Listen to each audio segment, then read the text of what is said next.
Hey, this is Garrett Brill. I'm here with Don Casey. We're here to finally do the test that a lot of people have been asking for.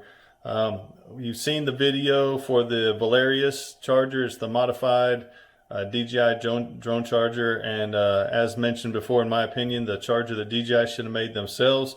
And then over here on the left, and you've seen the quick review of the super simplistic but effective PRCS Elite. These are for the DJI Matrice 200/210 platform. They're both very effective chargers, but what everybody's been asking is which one is better before I drop some coin. So that's what we're here to find out. Now, the tests that we're going to do on here, first let me kind of tell you, the tests that we're going to do are going to require some video editing. And I've been chastised before for editing video. You've doctored it, it's not for real. Let me tell you, first thing, I don't have any skin in the game. I'm not a part of either one of these companies. I don't work for DJI. I don't work for Colorado Drone. Don't work for Volarious. I don't care. I just want the best equipment for public safety and also for the commercial guys. All right, so we're going to run some tests. We do have to edit it because you don't want to sit here and watch these things charge batteries for hours on end. So here's the test that we're going to do. We're going to use, we've got some TB55 batteries, and these are a pair. These have been used the same amount of time, always flown together.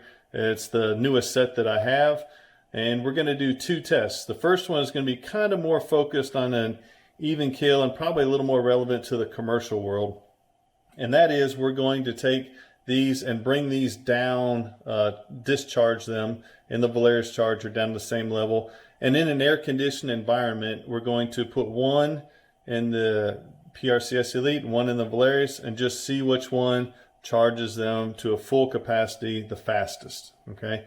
Then we're going to do what I call the public safety test, what's real world for me.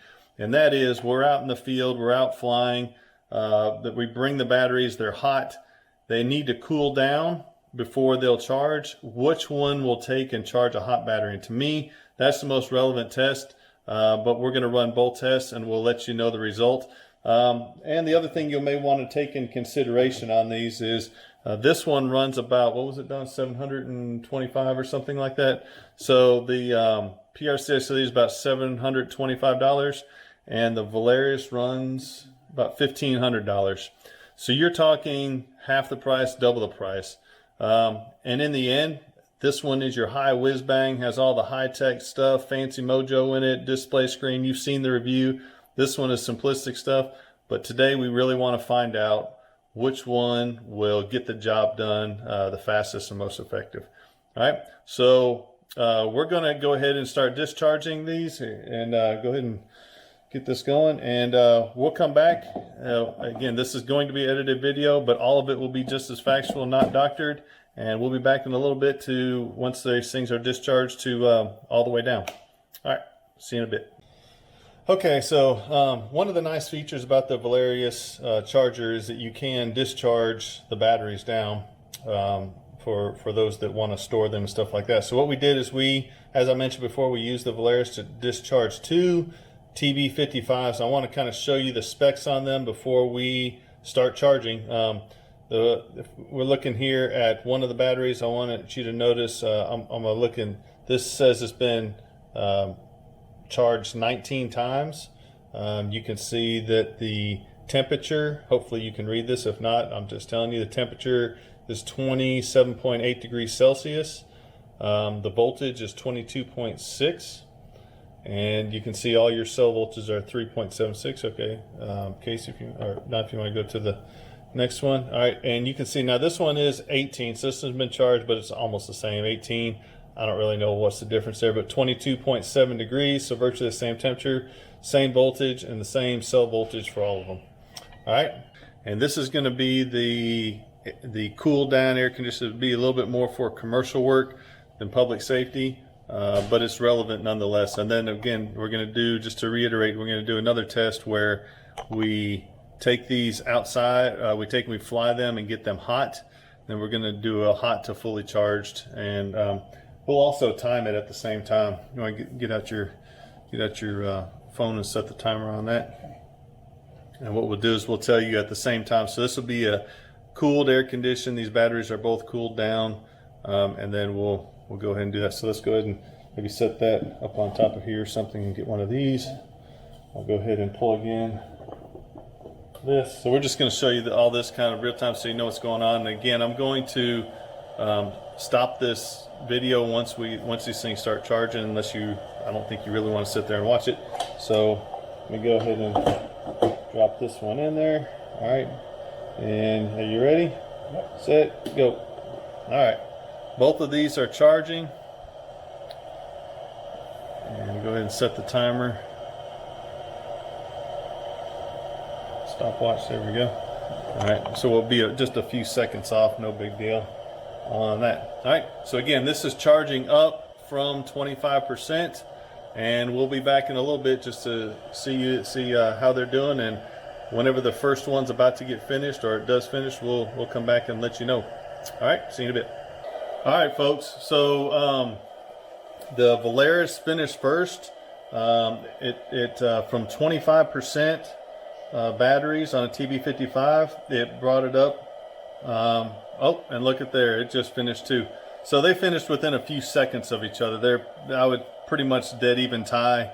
That could have been from whatever. So the PRCS and the Volarious all finished within about 10 seconds of each other. Now here's the interesting thing about it is a lot of people have been discussing, hey, these things will charge in 45 minutes, 50 minutes, whatever. You're seeing it right down there. The reality is, now this is under kind of ideal conditions. Reality is it took 1 hour and 12 minutes to charge from 25%. Now in public safety, I know a lot of commercial guys, they do that, and that's great, and that's kind of ideal. A lot of times we don't have that luxury in public safety. We're flying them, and we're setting it on the ground at 10, 12%. So there you have reality. This would be more for the public safety guys. This would be more if you're just flying some kind of a maybe surveillance or overwatch type of thing during the spring, fall, and winter times where the batteries aren't going to be hot. All right, good information. They're about dead on tide for charging capabilities under ideal conditions. Just kind of reiterate that. So I'll stop this video in just a minute. We'll come back, but the next test that we're going to do is we're going to take these same two batteries. Go ahead and pull yours out there. Same two batteries, and we're going to go put these in the M210. It's still about 90 degrees out here. The sun just set in Texas. It's still 90 plus degrees outside. We're going to go fly these around fairly aggressively, and we're going to fly them down. We're going to set it down somewhere around, I don't know, 10 to 12% battery left on the controller. We're going to bring them in, shoot them with a laser thermometer, show you that they're nice and hot, and then we're going to see what these things do with a hot battery. Now, that's where the rubber meets the road for real-world testing, especially for public safety. So anyway, we'll be back in a little bit. We're going to go get these things run down, heated up, and see what these two chargers can do. Okay, so we just got in. We just finished flying these, and they are, there we go. So this one is measuring 110, right around 110 degrees, and the other one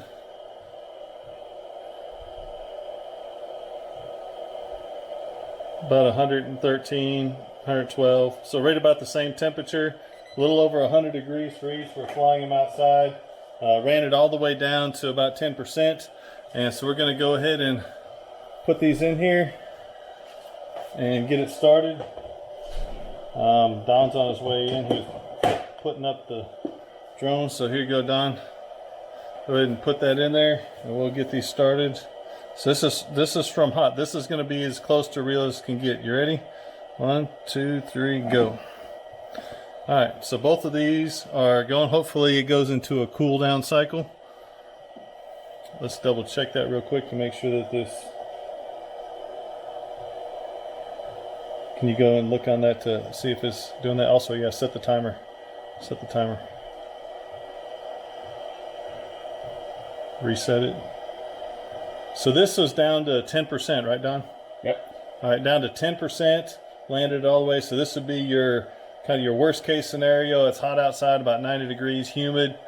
These things you saw were 110 to 113 degrees or so, and they're on there now. It looks like they're having to go through a cool down cycle, as you can see from the, I don't know if it shows up, how well it shows up in the video, but it's a yellow light.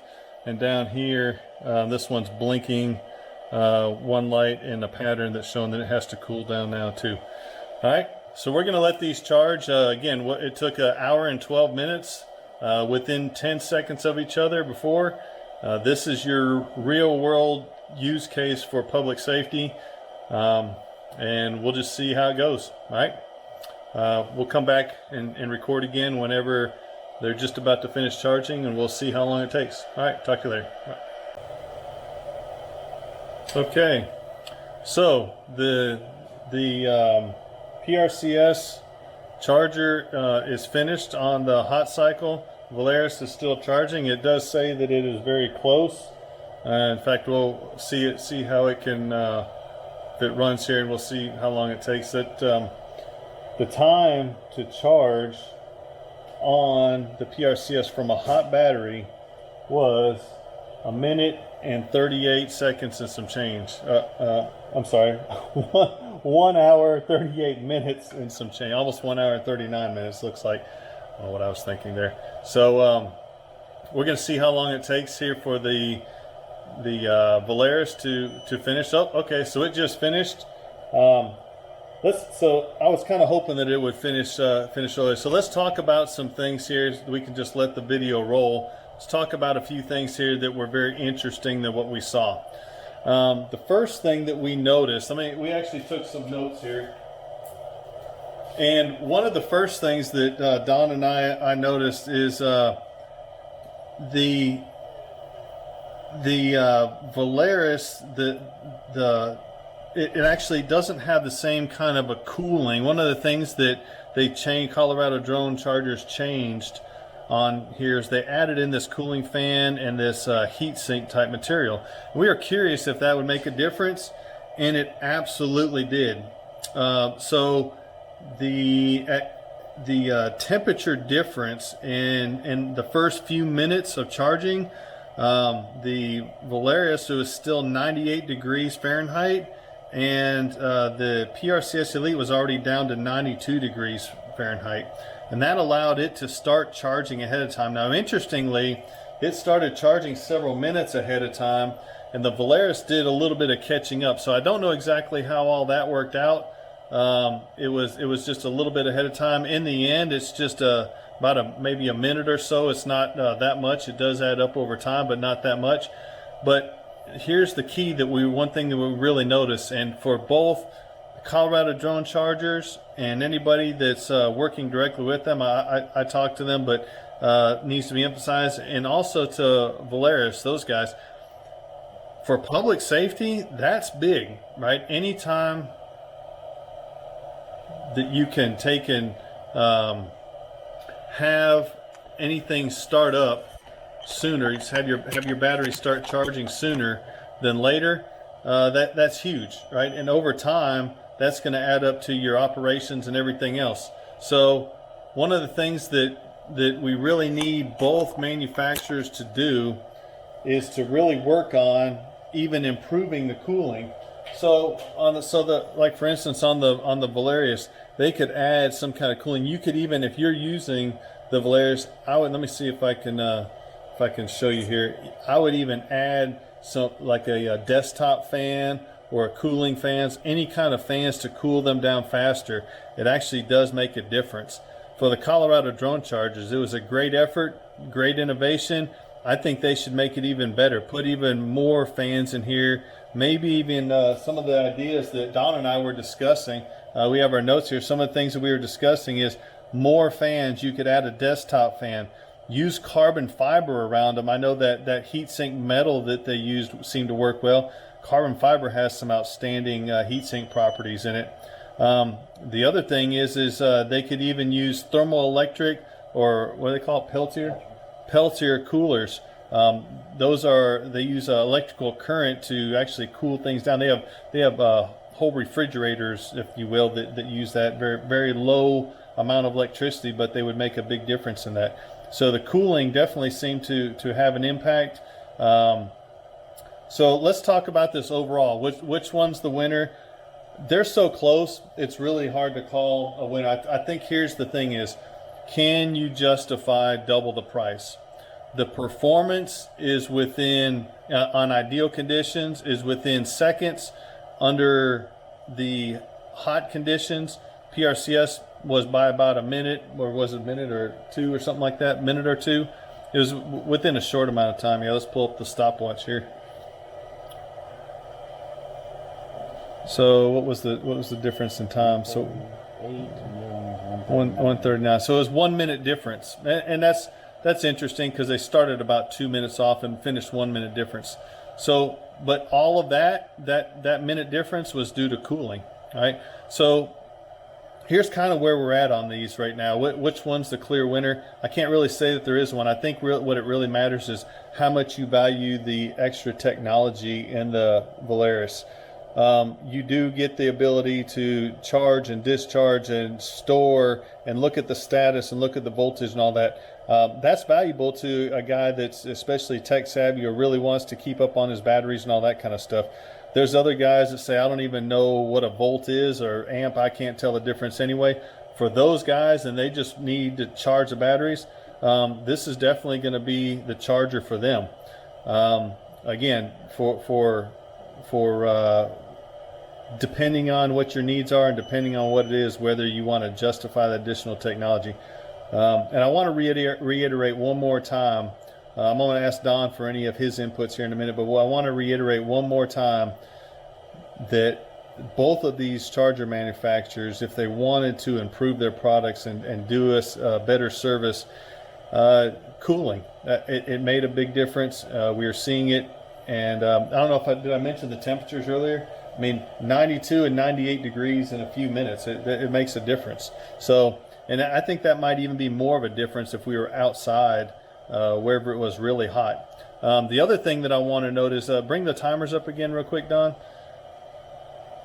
is there's been a lot of discussion. How long does it really take to charge a TB55 battery? Now, these charge faster than the stock DJI charger, but even with that, to charge under ideal conditions at 25% in an air-conditioned house took an hour and 12 minutes, right? To charge from a hot battery, 110 plus degrees, all the way down at 10% took an hour and 40 minutes almost, right? Now, the other thing that's important to note is that which one is the elapsed time for after it finished cooling? Do you still have that one? I'll scroll up. Yeah, 118.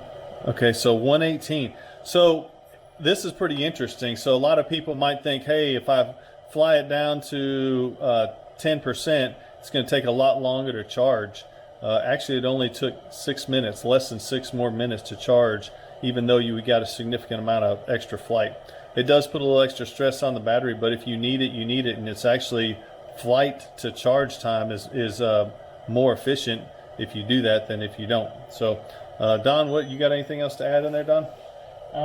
So as far on the Volarious side, the only thing I could add is, we do have, again, it's a technology side of this, being able to go where you can pull this off, discharge it, pull this off either on 100% or set onto a 90% so that you can quickly get these up. But as Garrett pointed out, you can do the same thing on the Colorado. Basically, wait till it's got to a certain point, pull both batteries off, and you're ready to go. Again, the cooling was a big difference, and I think we saw that is that extra 2 minutes that the Colorado did because of the cooling. If it would be interesting to see with the Volarious charger, if it had cooling, that maybe this one would have actually beat the Colorado drone charger if it had that extra cooling. So that's points to note there. Okay. All right, great. So anyway, there is no absolute clear winner. I know some people were hoping that one would finish 10 minutes faster than the other or something like that. it's just small little margins. They do add up over time, but just small little margins, and both of them are really outstanding chargers. Just depends on if the technology is worth the money to you, or if you just want to keep it simple. So anyway, I know this isn't a lot of help, but at least now you know.